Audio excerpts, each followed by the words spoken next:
নমস্কার। অন্নপূর্ণা যোজনায় টাকা কিন্তু অনেকেই পেয়েছেন, আবার অনেকে বৈধ হয়েও কিন্তু টাকা পাননি। এবার এক্ষেত্রে সরকার কিন্তু এই যে অন্নপূর্ণা যোজনার পোর্টাল, এখানে কিন্তু আপনি অ্যাপিল করতে পারবেন। এসআইআর এ যেমন নাম বাদ গেলে অ্যাপিল আপনারা করতে পারতেন, এখানেও কিন্তু আপনারা আপনাদের সমস্যার কথা জানাতে পারবেন। যদি দেখা যায় আপনি হয়তো টাকা পাওয়ার যোগ্য, তা সত্ত্বেও আপনি টাকা পাননি, সেটা কিন্তু জানাতে পারবেন। এবার এই টোটাল প্রসেসটা আপনারা কি করে করবেন, আজকের ভিডিওতে আমরা সেটাই দেখে নেব। অবশ্যই এখানে একটা কথা বলে রাখি, এই প্রসেসটা শুধুমাত্র কিন্তু যারা অনলাইনে অ্যাপ্লাই করেছে তারাই করতে পারবে। যারা অফলাইনে অ্যাপ্লাই করেছে তাদের জন্য কিন্তু এই প্রসেসটা নয়, তারা কিন্তু এই অনলাইন পোর্টাল থেকে কাজটা করতে পারবে না। আমি সবার আগে অ্যাক্সেস সিটিজেন পোর্টাল, যেটা কিছুদিন ধরে বন্ধ ছিল, সেই অপশনটা আবার চালু হয়ে গেছে। আমি আপাতত এই অপশনে ক্লিক করছি। এখানে ক্লিক করার পর আপনি আপনার জেলাটা নির্বাচন করে নেবেন, যে জেলায় আপনার বাড়ি। তারপরে আপনার ফোন নাম্বার পুট করে এখানে ক্যাপচা পুট করে রিকোয়েস্ট ওটিপি করবেন। এরপর আপনার ফোনে একটি 6 সংখ্যার ওটিপি চলে আসবে। ওটিপিটি নির্দিষ্ট ঘরে পুট করে ভেরিফাই অ্যান্ড কন্টিনিউ করবেন। এরপর আপনার সামনে এই টাইপের একটি ড্যাশবোর্ড ওপেন হয়ে যাবে। যদি আপনি অনলাইনে অ্যাপ্লাই করে থাকেন তবেই কিন্তু এই টাইপের ঘর আপনার সামনে ওপেন হবে। যদি আপনি অনলাইনে অ্যাপ্লাই না করে থাকেন তাহলে কিন্তু এই track status, objection and claim, এগুলো কিন্তু কিছুই আসবে না। এবার আমি পেজটা স্ক্রোল করে নিচে চলে এলাম। এখানে যেমন দেখা যাচ্ছে এই পরিবারের ক্ষেত্রে একজন মেম্বার তিনি টাকা পেয়েছেন, সেই জন্য অ্যাপ্রুভ লেখা আসছে। এবার অনেকের কিন্তু এখানে অ্যাপ্রুভ লেখা আসেনি, অনেকের আন্ডার প্রসেসিং লেখা আসছে, অনেকের রিজেক্ট লেখা এসছে, এরকম কিন্তু বিভিন্ন রকম ব্যাপার এসছে। সোজা কথায় যারা টাকা পাননি, অ্যাপ্রুভ হলে টাকা পাবেন, বাদবাকি যা সমস্ত স্ট্যাটাস এসছে সেগুলো মানেই আপনি টাকা পাবেন না। এবার ওই রকম যদি কোনো স্ট্যাটাস চলে আসে তাহলে আপনারা কি করে অ্যাপিল করবেন। অ্যাপিল করার জন্য বা অবজেকশন জানানোর জন্য আপনারা অবজেকশন অ্যান্ড ক্লেম এই অপশনে ক্লিক করবেন। এখানে ক্লিক করার পর পেজটিকে স্ক্রোল করে একটু নিচে চলে আসবেন। এখানে বাই ডিফল্ট অন্য কারোর বিরুদ্ধে অ্যাপিল জানানোর জন্য আবেদন যেটা, সেটাই কিন্তু সিলেক্ট হয়ে থাকবে। এখান থেকে আপনাকে চেঞ্জ করে ক্লেম বাই অ্যাপ্লিকেন্ট এই অপশনটা আপনাকে সিলেক্ট করতে হবে। যদি এটা করেন তাহলে হচ্ছে হয়তো দেখা যাচ্ছে আপনি টাকা পেয়েছেন অথবা পাননি, সেটা তো পরের কথা, কিন্তু অন্য কেউ তিনি হয়তো টাকা পাওয়ার যোগ্য নন, তা সত্ত্বেও টাকা পাচ্ছেন, তার বিরুদ্ধে অভিযোগ জানানোর জন্য এই সেকেন্ড অপশন। আর আপনি হয়তো টাকা পাননি, আপনার নিজের সম্পর্কে অভিযোগ জানানোর জন্য সেটা হচ্ছে এইটা। আপনি ক্লেম বাই অ্যাপ্লিকেন্ট এটা সিলেক্ট করলেন। এটা সিলেক্ট করার সঙ্গে সঙ্গে আপনার অ্যাপ্লিকেশন নাম্বারটা এখানে শো হবে অটোমেটিক। কিন্তু যারা অফলাইন করেছে তাদের এই অ্যাপ্লিকেশন নাম্বারটাই তো তাদের হাতের কাছে নেই, তাহলে তারা করবেটা কি করে, তাই না? এরপর একটু স্ক্রোল করে নিচের দিকে চলে এলাম। এখানে প্রথমের দিকে এই অ্যাপ্লিকেশন নাম্বার, তারপর সেই ব্যক্তির টোটাল ঠিকানাটা এখানে শো হবে, এবং ওই পরিবারের টোটাল কতজন মেম্বার আছে তাদের নাম কিন্তু এখানে শো হবে। এবং যে সমস্ত মেম্বাররা অন্নপূর্ণা পাওয়ার যোগ্য তাদের নামের পাশে বা এই অন্নপূর্ণা যোজনা আছে তার পাশে এই গ্রিন টিক চলে আসবে। যেমন এখানে দুজন মেল ক্যান্ডিডেট আছে, তাদের পাশে কিন্তু কোনো কিছু আসছে না। যারা অন্নপূর্ণা পাওয়ার যোগ্য তাদের পাশে এই গ্রিন টিকটা আসবে। অবশ্য যারা টাকা পায়নি অথবা পেয়েছে সবার কাছেই কিন্তু গ্রিন টিক আসবে। গ্রিন টিক আসার অর্থ এই নয় যে আপনি টাকা পাবেন।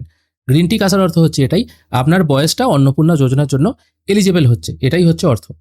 এবার যদি দেখা যায় এই পরিবারে দুজন মেম্বার, একজন পেয়েছে একজন পায়নি, অথবা দুজনেই হয়তো পায়নি, তাহলে যে পায়নি তাকে প্রথমে এইভাবে সিলেক্ট করবেন। এখানে কিন্তু সিলেকশন আছে, যে পায়নি তাকে এইভাবে সিলেক্ট করবেন। সিলেক্ট করার পর একটু স্ক্রোল করে নিচে চলে আসবেন।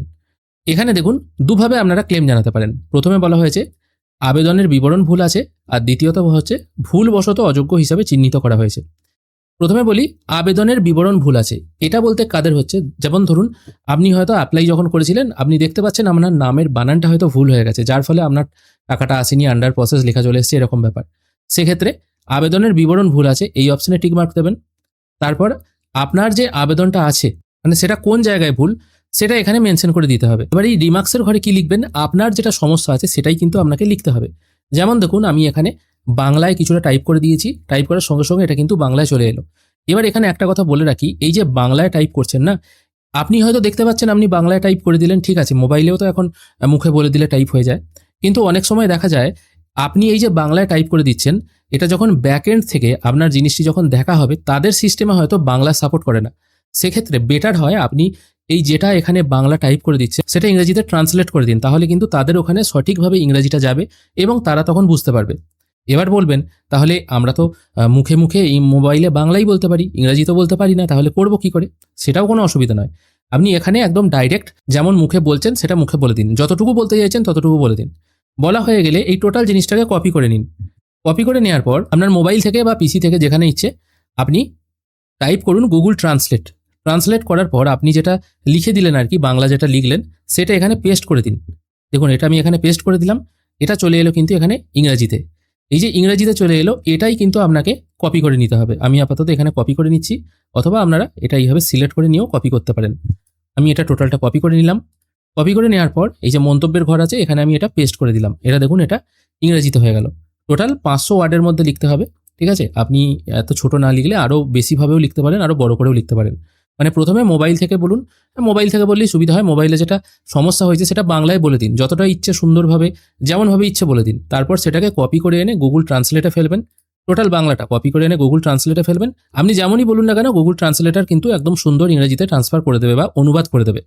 তারপরে এই অনুবাদ অংশটা আপনি এখানে পেস্ট করে দিন, তাহলেই আপনার কাজ হয়ে গেল। এবার যদি দেখা যায় আপনাকে ভুলবশত অযোগ্য হিসাবে চিহ্নিত করা হয়েছে, সেক্ষেত্রে এই সেকেন্ড অপশন চুজ করবেন। ভুলবশত বলতে কি, আগে আপনাকে জানতে হবে অন্নপূর্ণা যোজনার পাওয়ার কি শর্ত আছে। যেমন ধরুন গ্রামের ক্ষেত্রে আপনার যদি জমির পরিমাণ বেশি থাকে বা 3 কামরা বা তার বেশি পাকা ঘর থাকে, তাহলেও কিন্তু আপনি টাকা পাবেন। কিন্তু দেখা যাচ্ছে গ্রামের দিকে আপনার হয়তো 3 কামরা বা তার বেশি পাকা ঘর আছে, কিন্তু ওই কারণের জন্য আপনাকে রিজেক্ট করে দেওয়া হয়েছে। এটা তো গ্রামের দিকে নিয়ম নয়, এটা হচ্ছে শহরের নিয়ম। সেক্ষেত্রে আপনি কিন্তু এখানে মেনশন করে দিতে পারেন। কি মেনশন করবেন? যেমন ধরুন আমি এখানে লাইভ ChatGPT-কেই বলছি। আমি এখানে আপনারা অন্যভাবেও বলতে পারেন। আমি এখন ধরুন ChatGPT-কে বলছি জাস্ট বোঝার সুবিধার জন্য।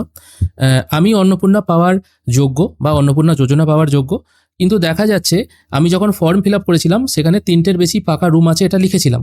এবং অন্নপূর্ণা যোজনার পাওয়ার শর্ত হচ্ছে এটাও, গ্রাম অঞ্চলে যদি কারুর 3টের বেশি রুম থাকে তাহলে সে ব্যক্তিও বা সেই পরিবারের কোনো মহিলা অন্নপূর্ণা যোজনার টাকা পাবে।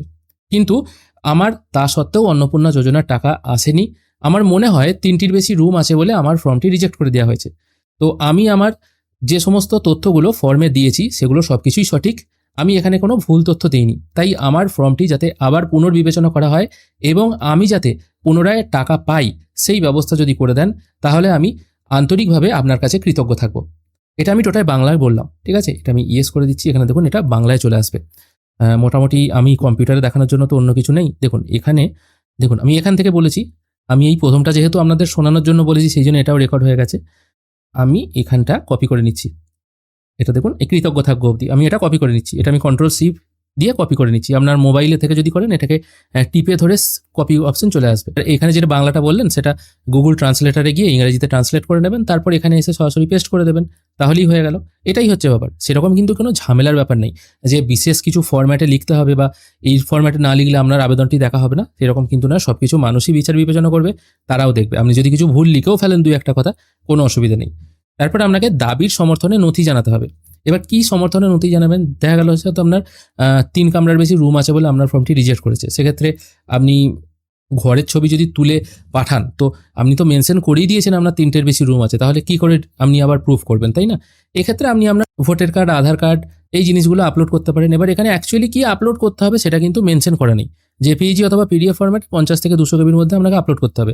নর্মালি 50 থেকে 200 কেবি যদি হয়, মোটামুটি ভোটার কার্ড, আধার কার্ড এই দুটোই কিন্তু বোথ সাইড মানে সামনের দিক এবং পেছনের দিক দুটো কিন্তু আপলোড করে সাবমিট ক্লেম অপশানে আপনাকে ক্লেম করতে হবে। একবার ক্লেম হয়ে গেলেই আপনি যে আবেদন করেছেন তার একটা রেফারেন্স নাম্বার জেনারেট হবে। সেই রেফারেন্স নাম্বারটা কোথা থেকে পাবেন? যখনই এই ট্র্যাক ক্লেম এই অপশানে ক্লিক করবেন, আপনার সামনে এই টাইপের একটি ড্যাশবোর্ড ওপেন হয়ে যাবে। এখানে চেক করে কিন্তু আপনারা দেখতে পারবেন আপনি যে ক্লেমটা করেছেন সেই ক্লেমের স্ট্যাটাস কত দূর এগিয়েছে, মানে আপনার ফর্মটি নিয়ে তারা কাজ করছে কিনা সেটা কিন্তু এখান থেকে আপনারা চেক করে দেখতে পারবেন। আশা করি এই ক্লেম করার প্রসেসটা আপনাদেরকে বোঝাতে পারলাম। আজকের ভিডিও এখানেই শেষ করছি। ভিডিও যদি ভালো লেগে থাকে অবশ্যই একটি লাইক করবেন। ভিডিও দেখার জন্য অসংখ্য ধন্যবাদ। ভালো থাকবেন।